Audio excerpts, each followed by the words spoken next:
वांग चीन के वुहान शहर में रहता था। वो चीनी आर्मी का एक सैनिक था। वांग के पिता भी एक रिटायर्ड फौजी थे। वांग 3 महीने की छुट्टी के बाद आज घर लौटा था। वांग के घर में उसकी पत्नी और पिता के अलावा कोई नहीं था। आओ बेटा आओ। इस बार तुम्हारी पोस्टिंग कहाँ पर थी बेटा? पोस्टिंग पिछले 2 महीने अरुणाचल प्रदेश के तवांग सेक्टर में थी। हमने इंडियन आर्मी पर हर तरह से अपना दबाव डाला, उनके जवानों को खूब परेशान भी किया, लेकिन वो इतनी आसानी से कब्जे में नहीं आने वाले। इंडिया पिछले कुछ वर्षों से ज्यादा ही उछल रहा है।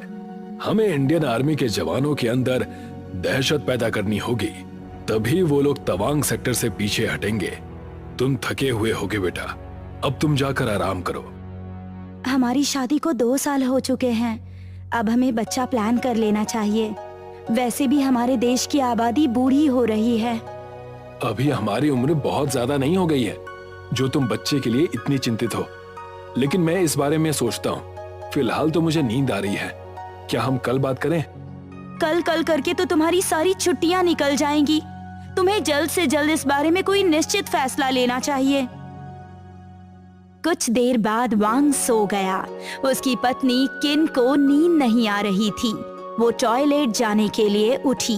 उसने अपनी चप्पलें ढूंढी, लेकिन चप्पलें बेडरूम में नहीं थी। लगता है चप्पलें लॉन में ही रह गईं। मैं वांग के जूते ही पहनकर चली जाती हूँ। किन ने जब जूते पैर में डाला तो उसे कुछ गीला गीला महसूस हुआ। किन ने जब जूते से अपना पैर बाहर निकाला तो उसने देखा कि उसका पैर खून में सना हुआ है। क्या हुआ किन? क्यों चिल्लाई? क्या कोई चूहा तुम्हारे पैर पर चढ़ गया?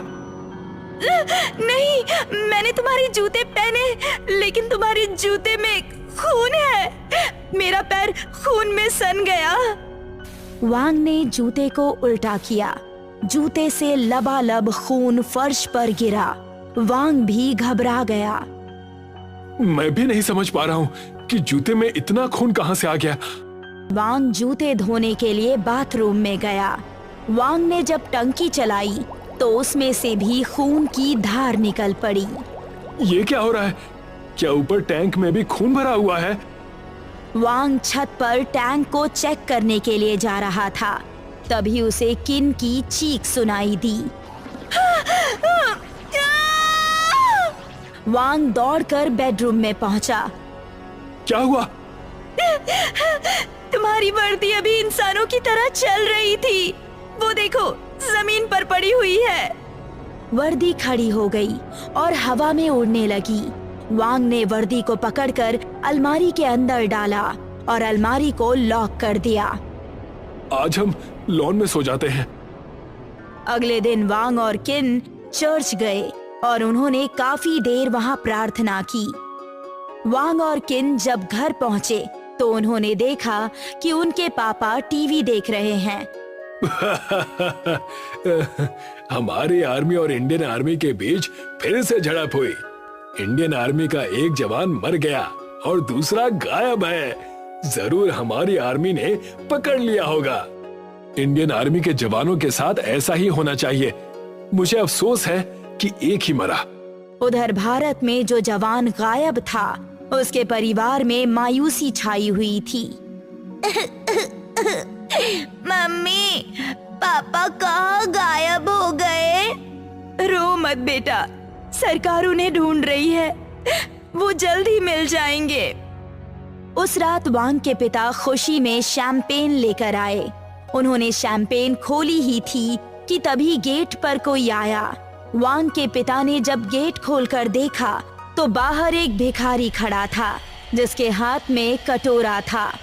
कुछ खाने को मिल जाए साहब, आज मैं बहुत खुश हूँ। मैं तुम्हारा कटोरा चावलों से भर दूंगा। बस 1 मिनट रुको। वांग के पिता अंदर चावल लेने चले गए। कौन है पापा? एक भिखारी है। शक्ल से तो इंडियन ही लग रहा है। वांग के पिता जब बाहर आए तो उनकी आंखें थर्रा गईं। भिखारी के कपड़े पहने एक भयानक आदमी खड़ा था जिसके मुंह के किनारों से लंबे नुकीले दांत निकले हुए थे। उसके कटोरे में हड्डियां भरी हुई थी।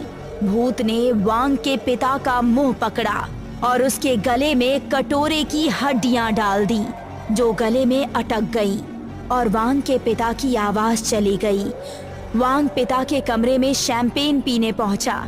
उसने देखा कि शैंपेन की बोतल खुली रखी है, लेकिन पिता कहीं नजर नहीं आ रहे। पापा तो भिखारी को चावल देने गए थे। वांग जब बाहर पहुंचा तो उसे अपने पिता बेहोश मिले। जिसने भी मेरे पिता का ये हाल किया है, मैं उससे बदला लेकर रहूंगा। वांग ने सीसीटीवी कैमरे की फुटेज देखी। उसे भूत का चेहरा कुछ जाना पहचाना लगा। वांग अपने एक दोस्त से मिलने गया जो उसके साथ ही घर लौटा था। हाय जाओ, कैसे हो? परसों की न्यूज़ देखकर मन कुछ खुश हुआ, लेकिन मेरे घर में भूत प्रेत से संबंधित कुछ घटनाएं हो रही हैं, इसीलिए मैं परेशान हूँ। मेरे घर में भी ऐसा ही हो रहा है, इसीलिए मैं तुमसे मिलने आया हूँ। किसी भूत ने मेरे पिता की आवाज छीन ली। वांग ने जाओ को सब कुछ बताया कि उसके पिता के साथ क्या हुआ। तुम्हारे पिता के साथ जो हुआ, उसने तो मुझे और भी डरा दिया है। मुझे भी अपने परिवार की चिंता हो रही है। हमें कुछ दिन साथ साथ रहना चाहिए। या तो तुम अपने परिवार के साथ मेरे घर आ जाओ, या मैं तुम्हारे घर आ जाता हूँ। मेरा घर बड़ा है, तुम अपनी वाइफ को मेरे घर पर ही लेकर आ जाओ। जाओ और वांग का परिवार साथ साथ रहने लगा। अच्छा हुआ तुम यहाँ आ गई। इतने बड़े घर में हम 2 लोग ही रहते हैं। हमें बहुत अकेलापन महसूस होता है। चलो, मैं तुम्हें अपना घर घुमाती हूँ। सबसे पहले तुम हमारे विशाल पेंडुलम क्लॉक को देखो, वो बहुत पुरानी है। लियो और किन जब पेंडुलम क्लॉक के पास गए तो उन्होंने देखा कि घड़ी में पेंडुलम की जगह उल्टा भूत लटक रहा है। दोनों चीख पड़े। वांग और जाओ जब तक दौड़कर वहां पहुंचे, भूत गायब हो गया। घड़ी में पेंडुलम की जगह उल्टा भूत लटक रहा था। तुम दोनों हमारे साथ ही रहो, ऐसे अलग होकर मत घूमो। चलो साथ में कोई मूवी देखते हैं। चारों लोग एक साथ बैठकर मूवी देखने लगे। अचानक जिस सोफे पर वो बैठे थे, वो सोफा ऊपर नीचे होने लगा। वांग और जाओ ने सोफा हटाया और नीचे देखा। सोफा के नीचे एक खोपड़ी पड़ी हुई थी। वांग ने उसे वहां से हटाना चाहा, लेकिन खोपड़ी नहीं हिली क्योंकि वो जमीन के अंदर तक धसी हुई थी। हमें नीचे बेसमेंट में जाकर देखना चाहिए। संभल कर जाना और सारी लाइट्स जलाकर रखना। जाओ और वांग नीचे बेसमेंट में गए। उसी समय लाइट चली गई। जब वो अंदर गए तो उन्होंने देखा बेसमेंट में बुर्का पहनकर कोई खड़ा है।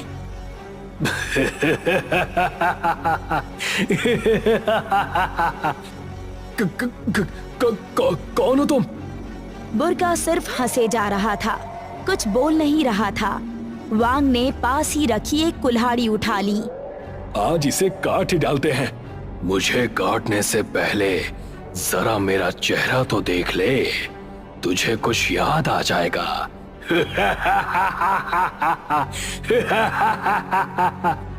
मैं न केवल तेरी शक्ल देखूंगा, बल्कि तेरी गर्दन को काट दूंगा और तेरी मुंडी पूरी दुनिया को दिखाऊंगा। इसकी बातों में मत आओ वांग, हमें इससे दूर ही रहना चाहिए। तुम घबराओ मत जाओ, जरूर इसी ने मेरे पापा की आवाज छीनी होगी। मैं इसे जिंदा नहीं छोड़ूंगा। वांग ने पास जाकर बुर्का हटाया। अंदर वही भयानक भूत था जो उसने सीसीटीवी कैमरे की फुटेज में देखा था।